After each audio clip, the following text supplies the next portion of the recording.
Going to introduce us? I guess that. All right, so I'm starting. Hi, everyone. Good afternoon. I'm so happy to welcome Sergeant Gill and Officer Bryant to our, and all of you attendees to the Millburn Bike Week 2021 Bike Safety Police Forum. This is the first, and we have a lot to learn from Sergeant Gill and Officer Bryant. So, without much further ado, I'm just going to jump in and ask Sergeant Gill, can you tell us a little bit about bike safety and what are the key things we should be focusing on? First, I want to thank you for having us here today, and we're going to start with talking about the most important aspects of bike safety. That's being visible, obeying all the traffic regulations, and being a responsible biker. That's great. So can you tell us a little bit about being visible while biking safely? So I'm gonna do my best to. There's a lot of information, and so if you see me keep referring down, it's because I'm looking at my notes here. But being visible when we're referring to bike safety is when we say that we mean wearing bright colors, installing reflectors on your bikes, being predictable when you ride your bike so that other motorists can see and understand what you're doing. You're not making any invasive maneuvers. You don't want to catch any motorists off guards when any unexpected riding. Being visible, something that's required by law during the evening hours are to, have a white light on the front of your bike, to have a red light on the back of your bike. It's also required to have a horn or some type of signal, a bell, to alert motorists, pedestrians. And that's what we mean by being visible to motorists and to pedestrians when you're riding a bicycle. Wow, that's really informative. I didn't know that it was actually required by law to even have a horn on your bike, especially for the evening and the lights. So thank you. And can you familiarize us a little bit more about the traffic regulations, that are important for bikers to know and be aware of and observe? Some of the traffic regulations that we need to be familiar with and aware of when we're riding a bicycle. A lot of people don't realize that a bicycle is a vehicle. It's a human-powered vehicle, and bicyclists must obey, all the state and local laws. Bicyclists have to ride with traffic. They have to stay to the right side of the road, ride in a straight line, not weaving in and out, you want to use turn signals when necessary. Bicycles have to obey all traffic laws, speed limits, traffic signals, traffic signs. Bicyclists who don't obey the laws could be stopped and issued summonses for those violations. So it's in everybody's interest, all bicyclists to follow those laws. And I know you're going to talk a little bit about summons later for our younger attendees here today about helmets, so we'll get to that. But this information, can literally save our lives. So can you talk a little bit more about how we can be more responsible as bikers on the streets? Hi. Hi. Yes. A lot of things as far as being responsible, your actions, riders and other safeties, aware of vehicles on the roadway, both moving and parked.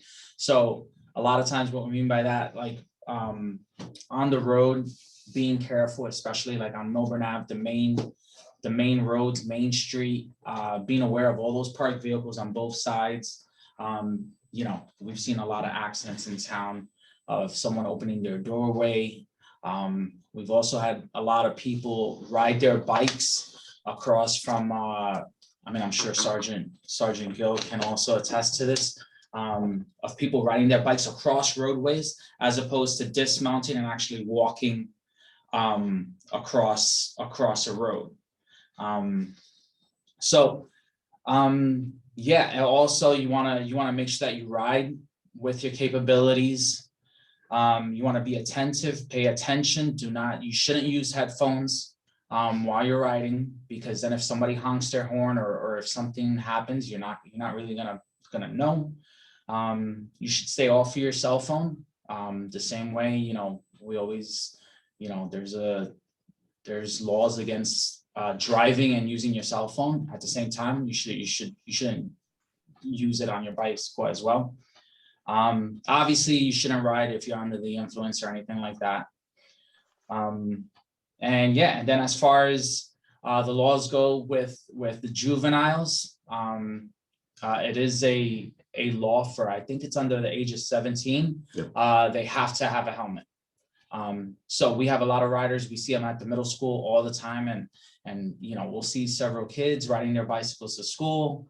You'll see them on the sidewalks and stuff like that, and that's fine. But we see a lot of people without helmets. So we always try to let them know, hey guys, you should be wearing a helmet.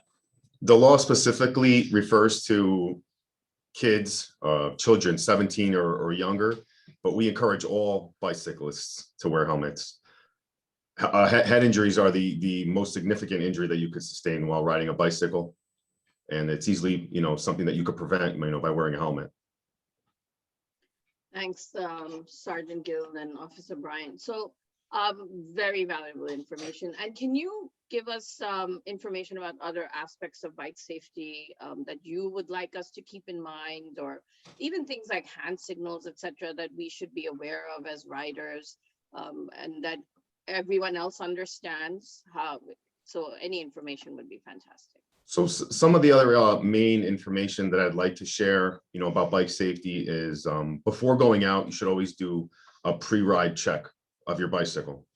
You want to make sure that your tires are properly inflated. You want to make sure that all the parts are secure and functioning. For example, the brakes, the chain, if you see any loose nuts or bolts, you want to take care of that before going out on your bike.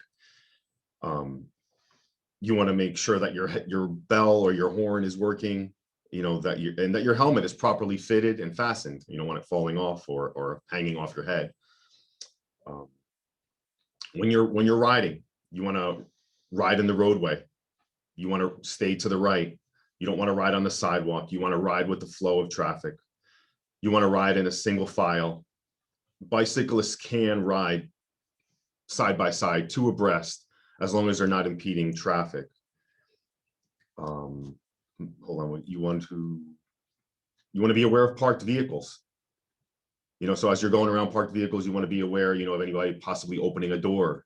So you might want to leave a little space there, if you're passing them. You want to be aware of, the road surface that you're on. Any road features, any road hazards, debris, sewer grates, storm grates, steel plates, groove pavement, potholes. One thing that I wanted to add, I mentioned about, riding in the roadway.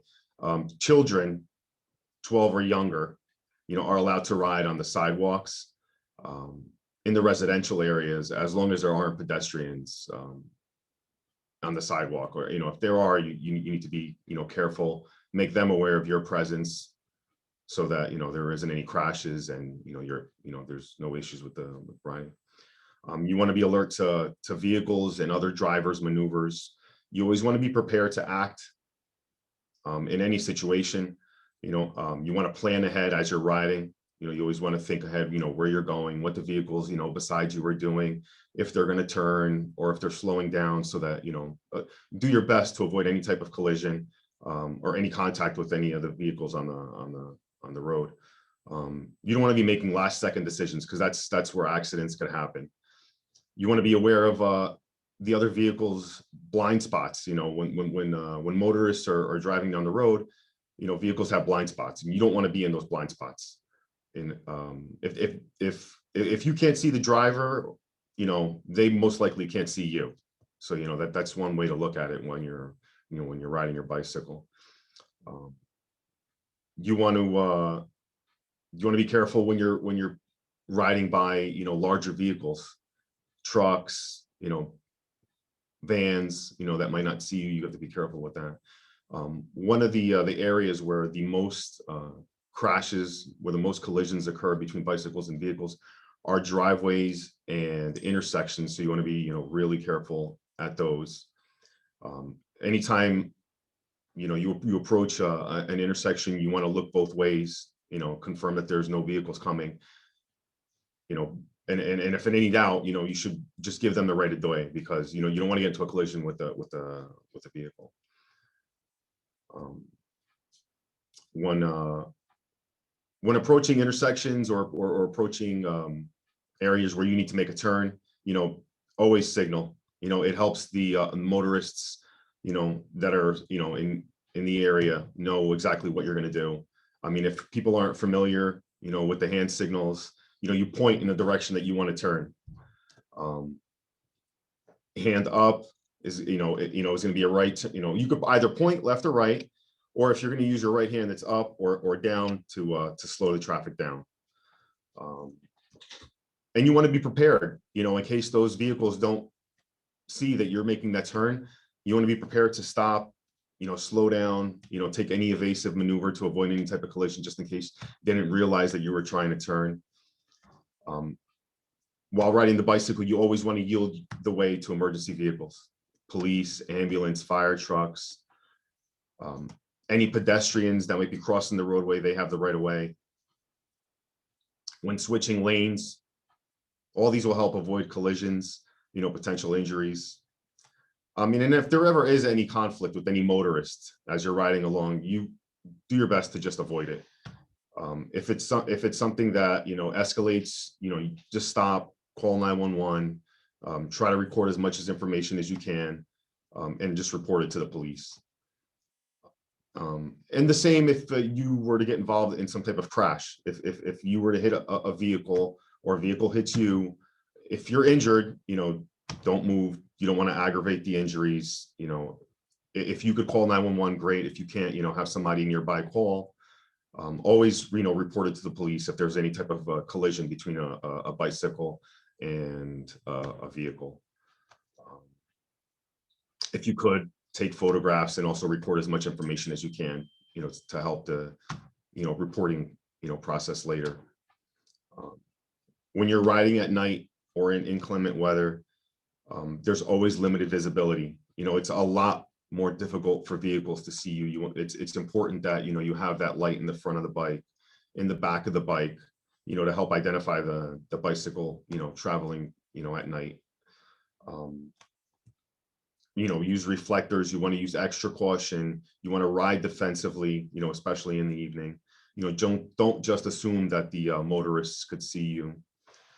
Anything else that you could wear to help, make you more visible to motorists, reflective clothing, high visibility clothing.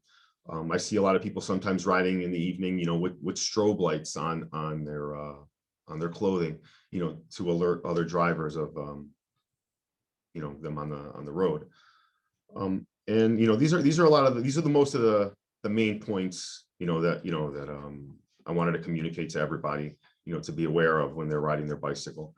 And if and if anybody's looking for, any more information, any type of, in any aspect of bicycling, there's a thorough and an excellent manual on the New Jersey Department of Transportation website that, you can refer to.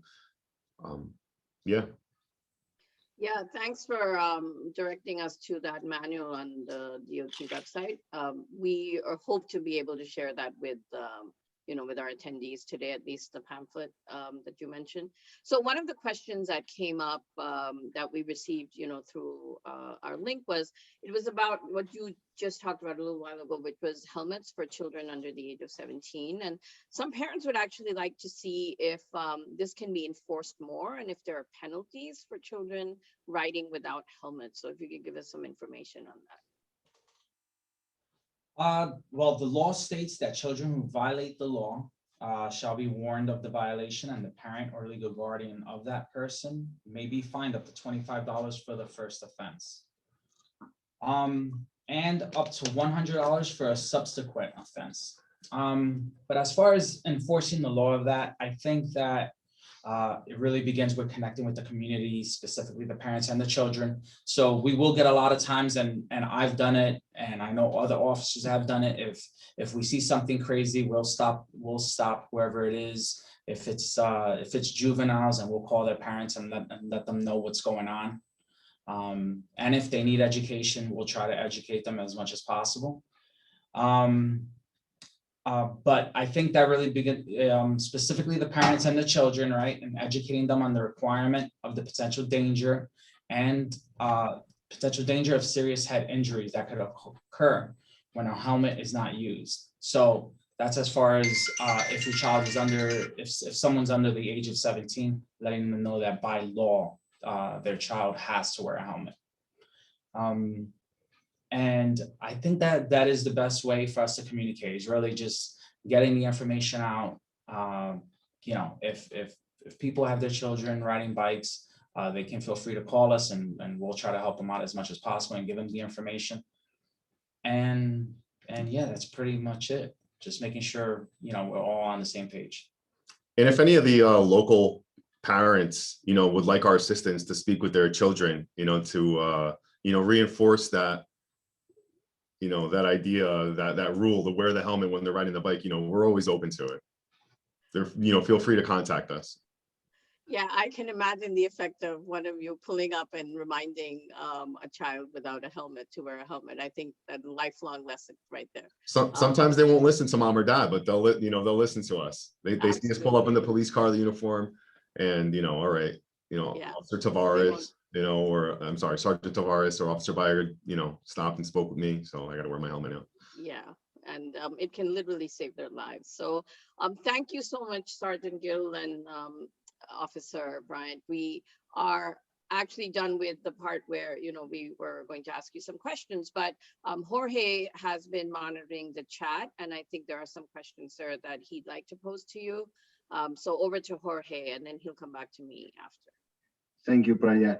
Yes, so if anybody in the audience wants to ask a few questions, I have 2 questions here in the chat, but I don't know if they want to make the questions by themselves. They can just raise their hand and I will allow to talk.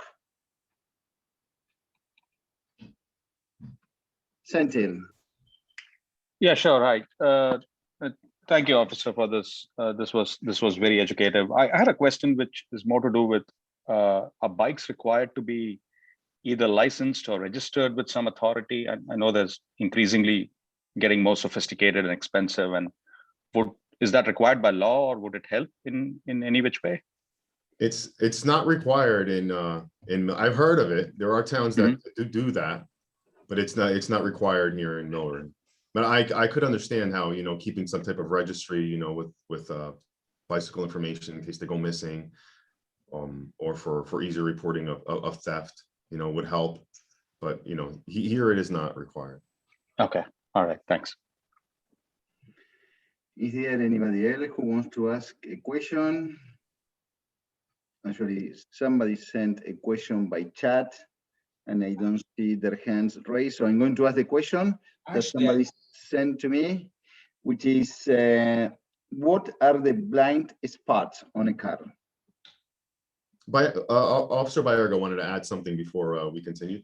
Yeah, no, I just wanted to add something in regards to the registering of the bike. Even though we don't have anything here in town as far as registering your bike with us, I do suggest, and I know other guys have, when parents pay for bicycles, right? Some of these are very expensive. They should keep some type of information regarding that bike. So the serial number, the make, stuff like that. We've had some bikes, go missing or stolen or something like that. And then they call us trying to give us the information to try to find the bike, but they don't have the serial number. They don't really have much information regarding the bike. So definitely, if you purchase a bike, try to keep as much information as possible. Perfect. We've recovered bikes that have been stolen, and if you have that information and you report it to the police, it is entered into a database that could be cross-referenced later, and that bike returned to you if it ever is found again, lost or accidentally taken or stolen. Your other question was in regards to the other question from somebody from the audience is, what are the blind spots on a car? So the blind spots on for the motorists, for people that drive, you should be aware or know where the blind spots are. But for those that aren't, they're to to the right behind you. So if you were looking over your left shoulder and your right shoulder behind those columns in your vehicle, those will be the blind spots. And in a truck, anywhere, from the cab back, it's pretty much all a blind spot. If you're close to that truck, they're not gonna be able to see you. And another way to look at it is like I mentioned earlier, if you're riding on your bicycle and you can't make eye contact with that driver, then they most likely can't see you either. If you could see the driver, then there should be enough view from the driver to the bicyclists. Yeah. And it's always best to avoid, riding to the side of a car unless you're right next to them, so that you can make direct eye contact with them. Mm-hmm. Right.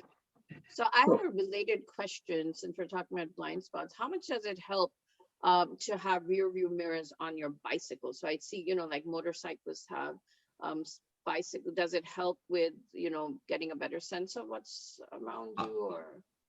It is, and it's actually it's not something that's required, but it's something that is adds to bicycle safety. If you're able to see vehicles coming up behind you, by using a rear view mirror, they sell them. They're accessories. They normally don't come with bicycles, but you'll see a lot of bicyclists actually install them on their either the handlebars, or sometimes they'll have a rear view mirror on their helmet, and it helps. Anything that you could utilize to help keep an eye on traffic is always going to be something that's going to help you and keep you safe while riding. Right. So is there any other question? I don't know if somebody wants to raise their hands. Otherwise, I can ask the questions that I have here on the chat. I just want to give any people the opportunity to speak. But I don't see anybody raising the hand, so I'm going to ask the question. So the next question is, do you have a view on biking to school? It's a good way to reduce the amount of cars around the schools. I think it's a great idea. I mean, it helps you get to school quicker. It's less of a carbon footprint on the earth. A lot of parents, live locally, and that's where our vehicles are most inefficient, is, driving, these stop and go, close distances. And I mean, and it's good health, riding bicycle. So, I think it's a great idea.